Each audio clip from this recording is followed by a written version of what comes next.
Diet ಅಂದರೆ ಏನು ಅಂತ ಗೊತ್ತಿಲ್ಲ, ಮಲ್ಟಿ ವಿಟಮಿನ್ ತಗೊಂಡಿಲ್ಲ, ವೇ ಪ್ರೋಟೀನ್ ಕುಡಿಯಲ್ಲ, ಕ್ರಿಯೇಟಿನ್ ಬೇಕಿಲ್ಲ, ಸ್ಪೆಸಿಫಿಕ್ ವರ್ಕೌಟ್ಸ್ ಅಂತೂ ಮೊದಲೇ ಮಾಡಲ್ಲ, ಪರ್ಸ್ನಲ್ ಟ್ರೈನರು ಇಲ್ಲ, ಜಿಮ್ಮು ಇಲ್ಲ, ಎಲ್ಲ ಮಸಲ್ಲು ಪ್ರಪೋರ್ಷನೇಟ್ ಆಗಿ ಆ್ಯಕ್ಟಿವ್ ಇದೆ.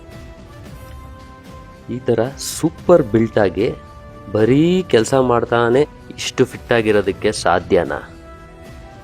ಇಲ್ಲಿ ನೋಡಿ, ಈ ಮನುಷ್ಯ ಅಲ್ಲಲ್ಲ, ಇಲ್ಲಿ ಈ ಥರ ಕಾಣಿಸೋಕ್ಕೆ ಈ ಏಜಲ್ಲಿ ಡಬಲ್ ಗುಂಡಿಗೆ ಬೇಕು.